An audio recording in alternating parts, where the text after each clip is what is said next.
now my great honor to introduce our guest speaker. And I'm going to introduce her quickly. But I have been dying to meet this woman ever since I read about her in the books. It is just magnificent.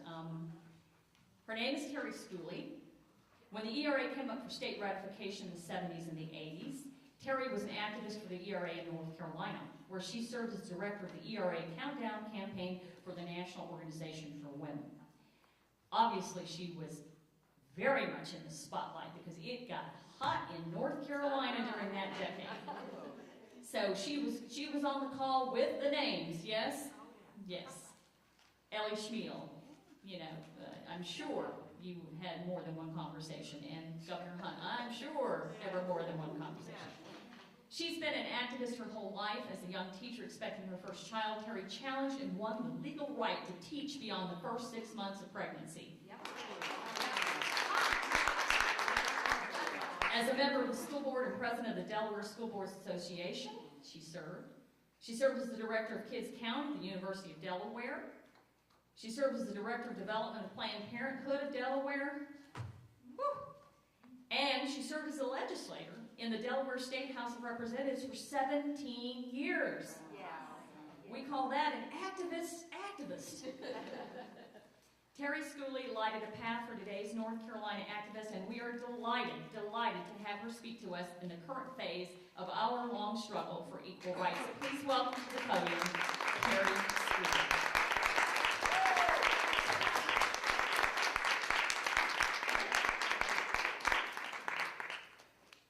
So most of you might have read, my first office was in the laundry room at my house in Fayetteville, and I carried all my stuff in a laundry basket. Yeah. So, don't you remember those days we had to do that? Yeah. We didn't have briefcases. I brought some things along that I'll pass around at some point. It's really archived from the ERA campaign in the 70s and early 80s.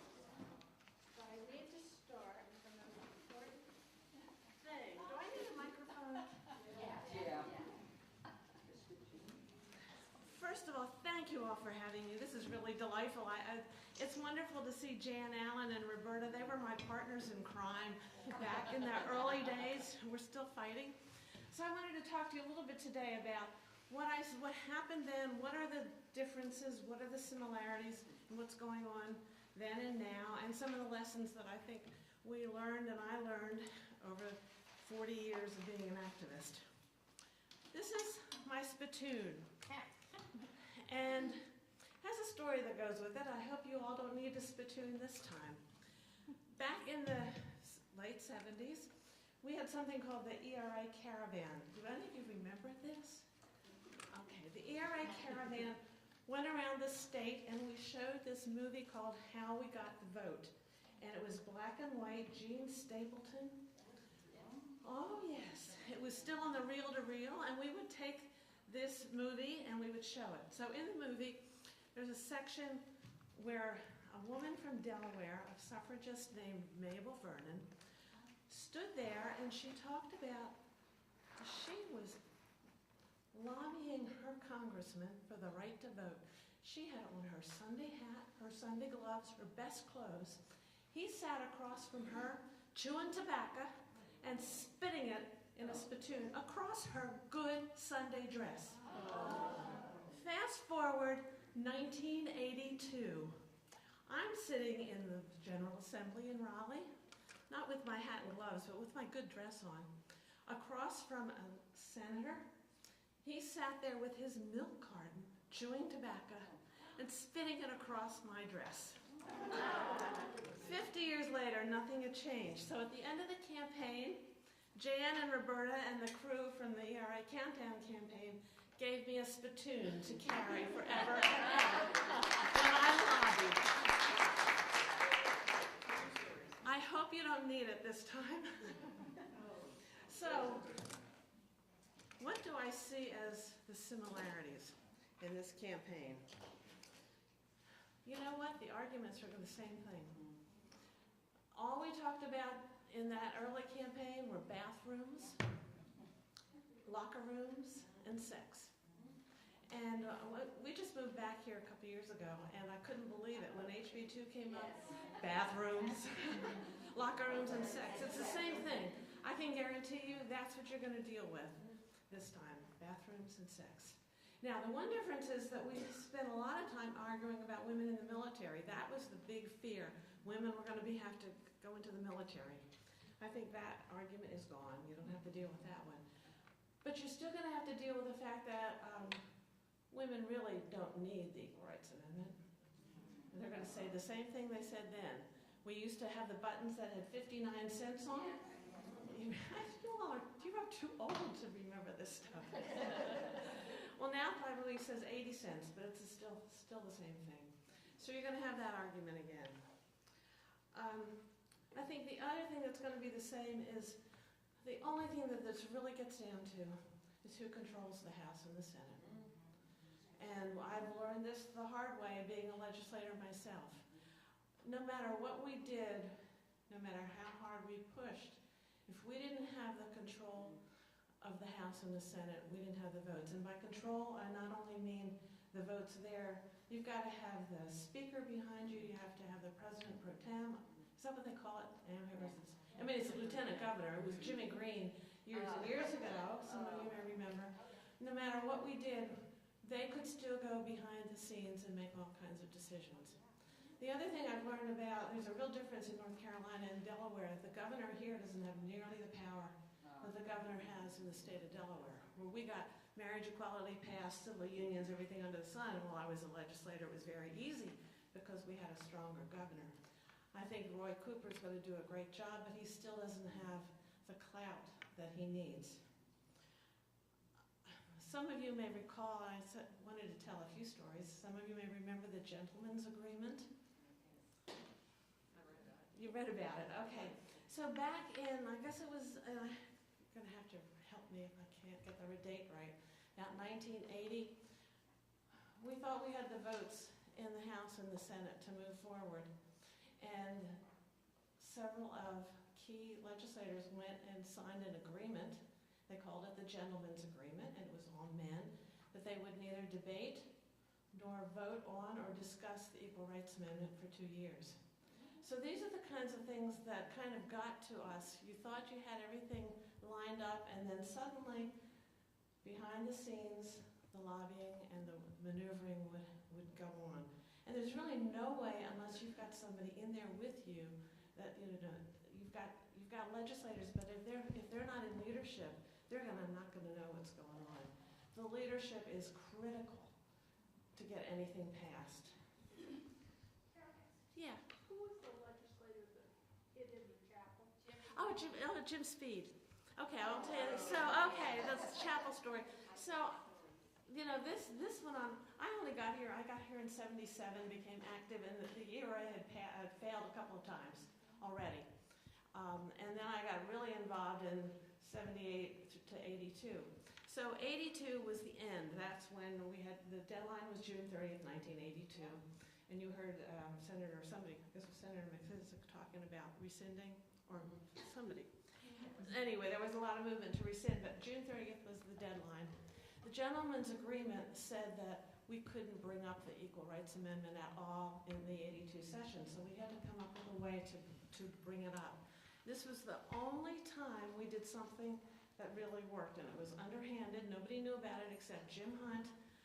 Do you all remember Betty McCain? Oh, yeah. Okay, she's still around. Yeah, Betty McCain, Jane Patterson, Martha McKay, Janice Faulkner, and these were the kind of women that were in the room with Jim Hunt and Al Adams and Senator Rachel Gray from Greensboro and Wilma Woodard, and there were a couple of women that were really strong.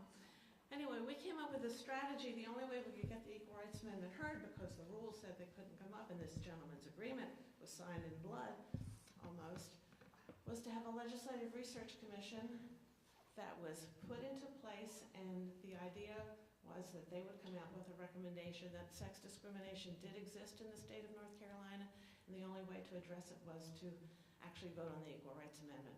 So this kind of went on behind the scenes. We never made a big deal about it. We didn't talk about it publicly. Al Adams, is he still alive? Yeah. Okay, he was really good. he put this bill in to have this Legislative Research Commission go behind the scenes. They came out with their recommendations. The committee was stacked. It was all done by Jim Hunt without Jimmy Green knowing what was going on. So the recommendation came out in May that we could actually act on the Equal Rights Amendment, and we did everything under the sun. We had Alan Alda here, who was just adorable. Betty Ford, Irma Bombeck, Liz Carpenter, all these people were coming into the state, and it was really fun, and it was great. We had a great time, and it was good for the activists, but it didn't change any votes. We had Lou Harris come in, who did a poll that now paid for. Jane's shaking her head. Lou Harris did polling in 11 Senate and House districts to show that the Equal Rights Amendment did have a majority of support. That poll was released. It came a lot of press about it. But the Stop ERA forces released their own poll, so it really didn't make a hill of beans. It didn't really help. So the momentum started building. We had action teams going on in 100 counties, and I think you're talking about doing a similar thing, and I'll show you some of the materials from it. Roberta and Jan worked on that. Action teams were the way we did our organizing. And so, digressing from my difference. So I'll tell you the story, well then we'll go back to it. So there was a lot of momentum. Women were coming to Raleigh for and against. ERA forces in all would come out, and there'd be 5,000 church buses, it felt like, marching into Legislature the next day, all the people out, green for go for the ERA, and then, back and forth. And really, there was a lot of momentum to bring this to fruition. The night before we thought there was going to be a vote, all the anti-ERA senators went to the chapel, and I didn't even know there was a chapel in Legislative Hall. And in order to use it, they had to have a little prayer, so they had the prayer. And Betty McCain was standing outside of the chapel counting people as they were going in and as they were coming out. She didn't get them all, and so she went into the chapel as they had left, and she found Jim Speed, who was a senator from Lewisburg, hiding under one of the pews. And she said, "Jim Speed, what are you doing under there, you coward?" And he said, I was just resting or something like that. But he didn't want anybody to know that he was in there. Betty McCain found him. So that's the chapel story. Let me tell you some of the things that I think are different, and then I'll give you some stories. The key thing that's different now is communication. We didn't have cell phones. Can you imagine? We didn't have cell phones. We didn't have fax machines. We didn't have computers. Long-distance calls were terribly expensive, and the only way you could reach people was to call them long distance. I remember my phone bill used to run into the hundreds of dollars, and finally now said, well, they would start paying my phone bill. It's a good thing because it was just crazy. So the only way you could communicate with people was to call them on the phone or send letters. So this is the kind of stuff we had. This was one of our newsletters done on a typewriter, and then with a mimeograph machine. I brought them up. Pass that around. I brought along, everything was done by typewriter. So we had these ERA action manuals. This is what one of them looked like. If you agreed you were going to be an action team coordinator, you got this in the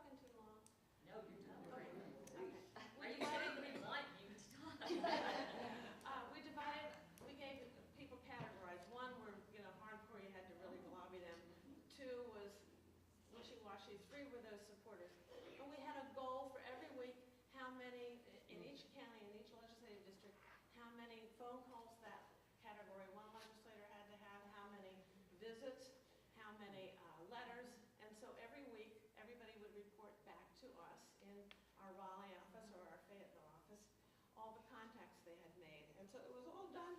I couldn't believe this. I got it out. I thought, oh my God, we did this all on a typewriter. Horrible. And talk about time consuming. Because you had to call everybody on the phone and explain it. We sent out weekly, pass these around. This was our goals that we had for each week. From January until June 30th, how many calls had to be made in each district. Because, you know, if you tell somebody to make a phone call, okay, they'll say they'll do it, and they may do it. And you don't really know what happens, but boy, you give them a goal. Women are so goal-oriented. We do exactly what's told. So people would do it, and it was very, very regimented. And so you could kind of keep track of it. And so if a senator said to you, I didn't get any pro-ERA stuff, he'd say, oh no, I know you have 32. Thank you for that technique. So like this is a memo. Judy McNeil, who lived in Durham, was the action team coordinator, and so she sent out the things you had to do this week. Every week, every Monday morning it went out, and the mail was a little faster, but you would get things, the things you had to do. And then how you got more materials. It was just everything. We were so organized. I've never seen anything like it. It was more than a political campaign. It was a real organization. Are these being archived anywhere, by the way? All my things are in Radcliffe with the now archives. But Roberta and I were just talking. We don't think there's any place here in the state. UNCG will accept women's. UNCG. Yes, South Bingham, Durham. Or is archiving history okay, even Who? the state archivist? Yeah. But they won't guarantee they'll keep stuff. I mean, we talked to them for now too, Really? and they were like, you know, we're like, well, if we give you all this stuff, can you guarantee your? But UNCG will take it for sure, Yeah. Yeah, but will they keep Because it? you should definitely be there. because it's women's history. Yes. So I brought along the press clippings. One of the things that we learned was you've got to build momentum. I mean, this is great. You've got this going, but you've got to have it in every area, and you have to build momentum. So every week, people would send us their news clippings, and they're all in here, from all the local papers. And it built from January, when we really got the campaigns going in 1982, through June 30th. And we would have letters to the editor, and we all archived it. So those are the press clippings. And it's very fragile. I didn't realize if I got it out, it's falling apart. Did you get this out of our house? No, those are mine. I made a copy of everything that I gave to Radcliffe. And I have a copy in my box at home, which I had to dig out. This is my report that has everything in it from everything we did. We had marches. We did, do you remember the door hangers, Ramona? Yes. We had door hangers. We did, every Monday night, we would go and we would stand around Legislative Hall with candles. It's like Moral Monday stuff. You know, you all are doing it, but it was all geared to the ERA. After we lost the ERA, and it actually, the way it unfolded, we were trying to hold off a vote on a Friday because on Saturday there was going to be a massive march in Raleigh. It was the largest march ever in Raleigh in 1982. We had 10,000 people come. We were trying to hold that off over the weekend because we figured we could get enough senators. We needed 2 more senators to switch, and we thought if this march happened, they would really be pressured so much, maybe we could do it. But it turned out that we didn't have the floor, and Jimmy Green, you know, maneuverings, legislative, called for a vote, table, tried to do it, we didn't have the vote, so it went down to defeat 27 to 23. And the next day, we had this massive rally with people from all over the country came because there were 4 states who were trying to ratify that had huge campaigns, Illinois, Oklahoma, Florida, and us.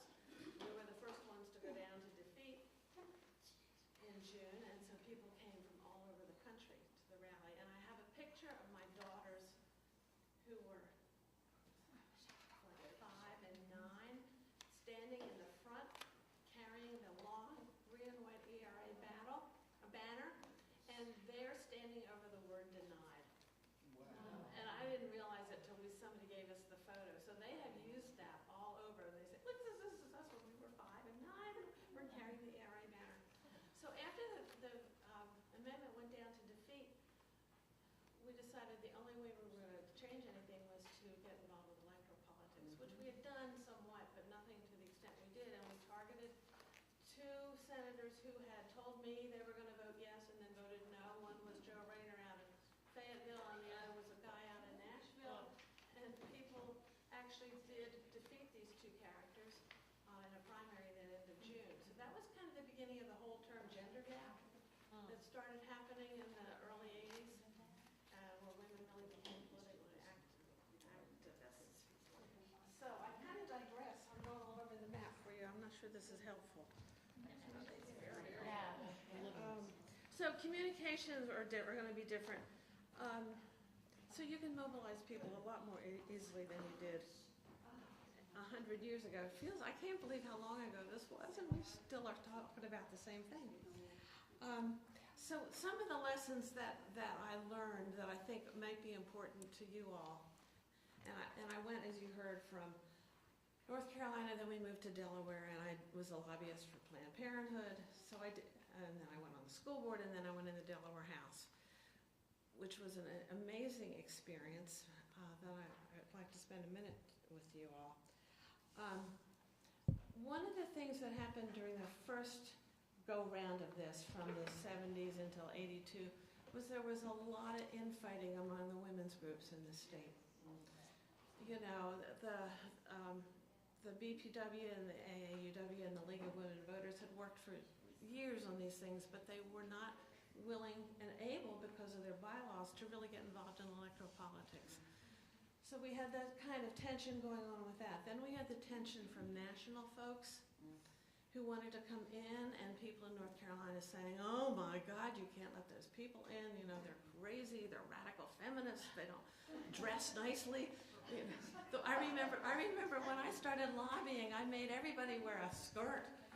I mean, we had to dress up. You wore a skirt and heels and stockings, because the image was we were burning our bras and all kinds of stuff. So we really changed the whole culture of what we were supposed to look like. And so I think the reason I became the now president, I had done this in Indiana when I was pregnant, and they thought, oh, good. You know, here's a minister's wife with 2 kids. What could be wrong with that? I don't know. It didn't work. So, you know, there was a lot of tension between groups, and if there's any way that you can wrap your arms, and it looks like you've done it here, to keep working together and realizing that every group has its strengths, and use those strengths and not get embroiled in all the kinds of stuff we got embroiled in. We had a lot of difficulty working with the Democratic Party, because at the national level they wanted certain things, and at the state level they wanted others. So I think I spent hours, absolutely hours, in meetings where all we did was argue about tactics, what we were going to do, what we weren't going to do. So that's not going to change, but if you can kind of stick together, it will really help a lot. As I said, we brought in all kinds of famous people. It didn't mean anything to those anti-ERA legislators. They weren't going to change their vote, because what really voted to them was the fact that their wife wasn't supporting it, or their pastor wasn't supporting it, somebody they knew. So it didn't matter what we did, but it was good for the troops, and I think people enjoyed that. And the one thing I learned, and I learned this through campaigning for myself as a legislator, you have to make things fun for people. Because this is hard work. So I always, when I first ran my first campaign for the House, we just had a really good time, and we had a lot of parties, and we just made it fun. So as much as you can do to make things fun for people, it'll bring in the younger folks. You know, we had lots of parties. And as I was driving over here from Greensboro, I remember the first time we did a legislative reception. Because, you know, this was the national, or the North Carolina Now chapter, had never done a reception for legislators. And so we decided we would do one, and I remember Sylvia Ray from Fayetteville and I carried all our planners up from our front porches and put them in the place outside where we were having the reception. We wanted them to think that we were real people, you know, not people with horns. So you've got to do things not only to make fun for you, but to make the legislators have fun with you. They're so stressed, and there's so much that goes on with them. As much as you can be, I don't want to say have fun, that sounds really trite, but make things enjoyable for them. They have a hard road to hoe. So as much as not only you can recognize the 2 folks you did here, but the more you can do to thank other legislators as much as you can is really important. And I don't think we stress that enough, how important it is to thank your friends as legislators for anything they do, because I know that the emails and the phone calls I got mostly were from people who were upset with something I did, not with something positive. So as much as you can do that, it's good. 5 minutes. Ask me questions. Yes? Given the low pay that state legislators get paid, how does anything change? Who can afford to even be over there in the General Assembly of North Carolina? That's right. And what's the pay, how much do the state legislators get paid a year? 15. 15,000. Well, Yeah. So do they have other jobs? That's the reality. Who does it? I mean, I'm asking because I'm thinking particularly of women. Is it different in Delaware? Yes. Some How have do they do it in Delaware? businesses at home that people run for. Yeah. But I only ask this because we had several women who ran. Sharon Thompson ran. You cannot afford to be over there and still maintain a job. So we keep on losing good people. But if the laws are always going to be, we'll never change it, that almost guarantees that you don't have the resources unless you have some other support system for people needing to run. And it's now 2017. Okay, that's interesting, because one of the things I wanted to say to each of you at the end was, you have fabulous resumes. Every one of you should be running for office. Amen. Absolutely. Cut out this other crap. It's hard to run, and now the pay thing comes Yeah, up. 15. Lillian's list is there to support you. Yes. Oh, Yes. absolutely. Thank you, Jan. Yes, yes, and there's money to run, but I really think you need to consider it, and I don't know what to say about the pay, because I didn't realize it was so low. Oh, yeah. I mean, I held another job as a legislator, it was a part-time job, but I don't have an answer. But I do think you all need to think about running, if not for the legislature, run for city council, county council, school board, do something, because you know what happens? I ran, I don't know how many races, I always had some young man run against me who'd never done a darn thing in his life, and he just presumed because he was male, he was entitled to run. Why, we would sit down and think, okay, have I done this and this, have happened, all the reasons why you think you shouldn't run. Last year, there were lots of offices with no opposition. Yes. Yeah. And I think you just need to do it. What the heck, if you lose, you want to make wonderful friends. So, ma'am, how much were you paid in Delaware? Like, how did they do it for part-time there? It all depended if you chaired committees and if you were on appropriations, in which I did all that kind of stuff, so my pay was about 60. Wow. Wow. A lot more than 13.9. And we're going to take one more question, and then we're going to choose terms here first.